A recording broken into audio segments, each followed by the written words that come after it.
MorningLine. Thanks for joining us. Our final segment with our guest, Bill Janelle's with us. He's one of the co-founders of Agape Tactical, which is an organization that's at the center of my special report tonight at 6 o'clock. You may want to tune in to watch it. And if we get a chance, we can play that video to give you a little snippet of what their actual training is with church congregation members inside a church. And here's some of it again. Just we showed some earlier, and you know the actual weapons, the scenarios that come up of active shooters. But again, this is happening inside a church with real guns, and that's an airsoft gun that fires plastic pellets. But fascinating conversation about what and how far you should go with church security. And the one thing I got to say, Bill, about this is, you know, as we talked about years ago, you go to a church and it's a moment where you can just kind of leave your stresses and anxieties behind and go in and focus on the sermon that day or whatever you're feeling. Nowadays, it's almost like you got to worry about looking over your shoulder or knowing there's security around you. I asked you during the break, if you have this kind of training, should you post a sign stating, you know, we have security guards that have been properly trained, or something like security on patrol, something like that? Or is that not a good idea? That is entirely up to the individual church. That's not something that we train for. That's not something that we really encourage. I will say, though, that there are churches throughout the country that have different levels of security that you know about when you come in the front door. A very close friend of mine in Dallas is a police officer, a retired police officer, and he was head of security at an extremely large church in the Dallas-Fort Worth area. They have actual police officers that are contracted, that are at their doors, at the back of the congregation, throughout. One of the very first shootings that took place was in Fort Worth at a church, and with a number of people killed before there was any type of security at all. Was this a reaction to that? Right. This was a reaction to that. So there could be everything from uniformed police officers to trained armed security guards to trained security teams or safety teams, down to just people carrying. The danger, as we've talked about, of just people carrying that have a carry permit is that they may very well have a carry permit, but they really aren't trained in how to use that thing. There's one thing to go and get your carry permit and shoot at a piece of paper. It's a completely different thing to go and actually be trained on what's going to happen when that person points a gun at you. Yep, that's what was so interesting about this training. And you know, even it's, you know, I make the allusion to if you've ever played paintball or something like that. Even that is a step up from playing cops and robbers as a kid, because you're going to get hit by something. But in this, because you use the actual simunitions, which again are real rounds but without the bullet attached, and it's fired out of a real weapon, and it sounds, the noise alone can rattle you. You need to experience that, and then to know that you've got a gun where you're actually firing at someone and they're firing those airsoft pellets. It's a whole different level of training, and it's a whole different level of stress. Talking to some of the folks that went through this, and by the way, it's men and women. Oh yeah, absolutely. Men and women, some very capable women as well in there. They just talked about, this, as they're going up the stairs, and you're going to see this in the piece, knowing once the drill starts, they're talking about how their hearts. Oh yeah.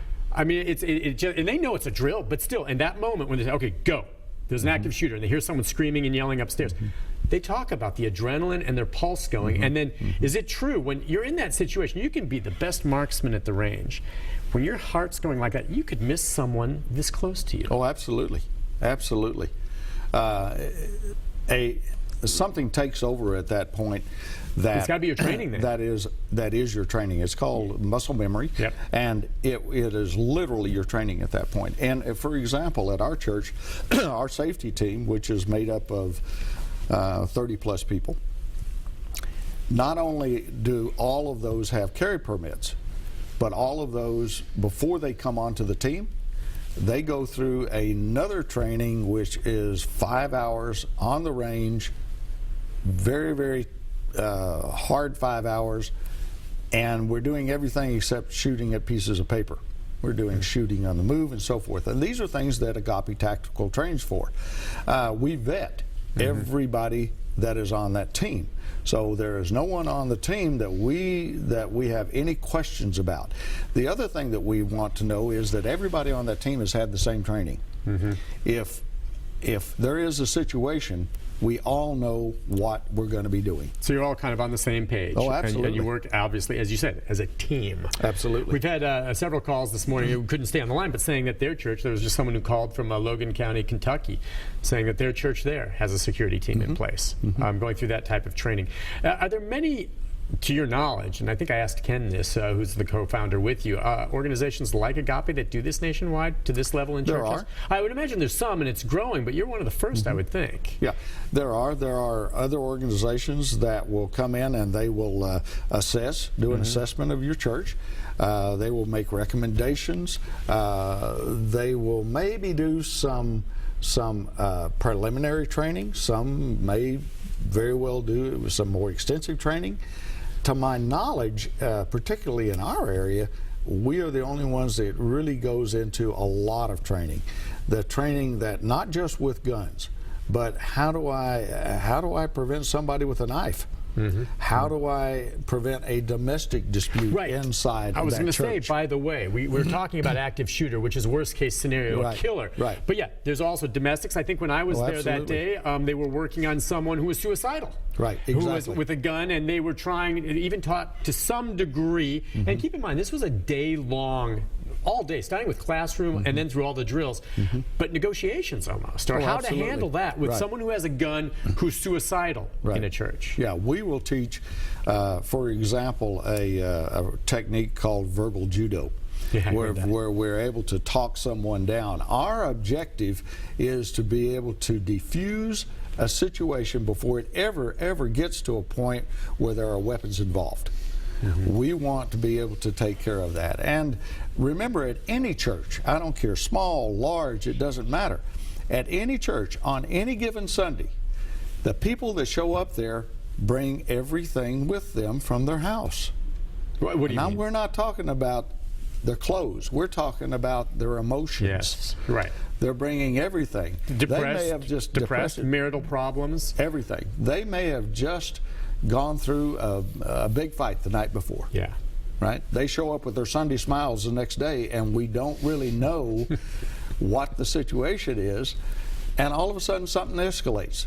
Well, if you're not trained on how to take care of that, I promise you, you don't have time for the police officers to show up to be able to take care of the situation. So the training is far, far beyond just guns and knives. Right, and a very important point. And by the way, when the incident starts escalating, obviously your security team takes action, but someone, as quickly as they can, is calling 911. Oh, absolutely. So, No I mean, question. you want police to get there as fast as they can. Absolutely. But as you said, what was it again?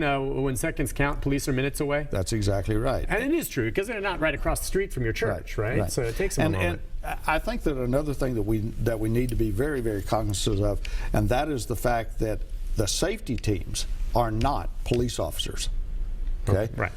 Our job is not to arrest. Our job is not to play policeman.